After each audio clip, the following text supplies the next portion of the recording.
I call Jonathan Young. Thank you, sir. I'm very pleased to stand in support of this bill, the Birth, Deaths, Marriages and Relationships Registration Preventing Name Change by Child Sex Offenders Amendment Bill. It's quite a large 2 lines of title.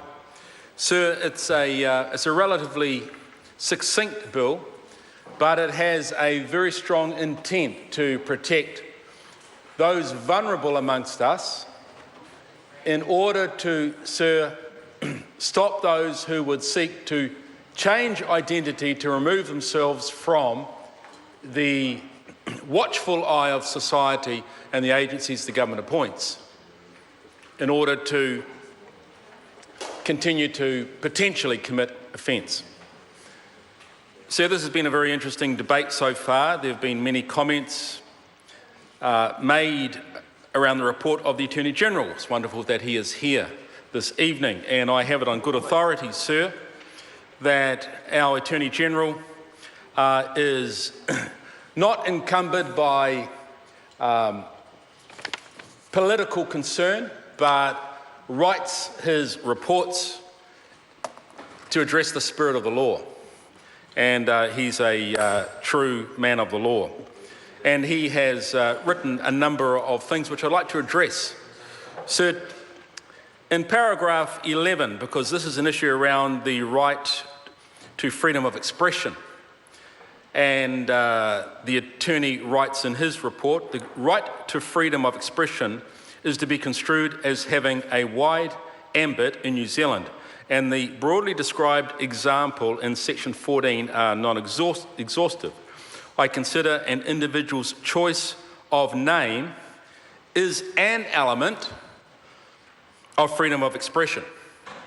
So we know that the names that people choose are expressions of their creativity.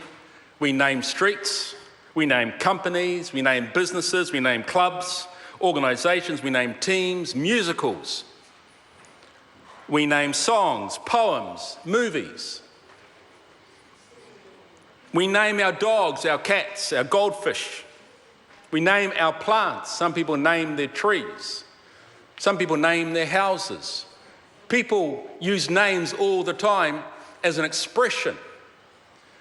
But sir, when people change their names, for example, a company that owes a lot of creditors money winds up and changes their names, we say that is wrong, because they are seeking to elude justice. And sir, what this bill is not about stopping creative freedom, but it's to stop people escaping justice or escaping what would be considered to be a reasonable surveillance by a society in the protection of the most vulnerable. And so the opposition members say there's holes in this legislation. And of course, that's what a select committee process is for, is to go through the legislation, to find the weaknesses, to find the strengths, to find the intent and the spirit of it, and make it workable legislation, make it workable law that achieves its intent and purpose. Sir, if we were to defend the freedom of expression of somebody who could go about and just change their name because that's their freedom of expression,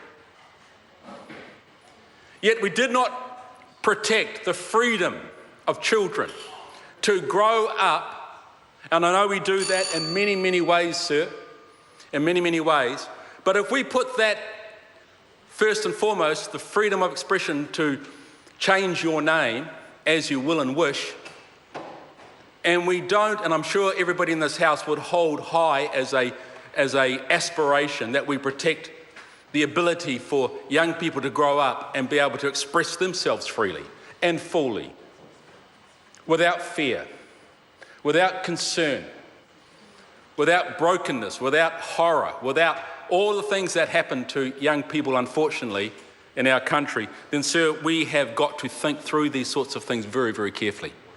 Sir, I'm really happy to commend this bill to the House. There are many pieces of legislation in this House that have come through it to protect the vulnerable, and so I believe this will add to that suite of laws. Thank you. I call Jacinda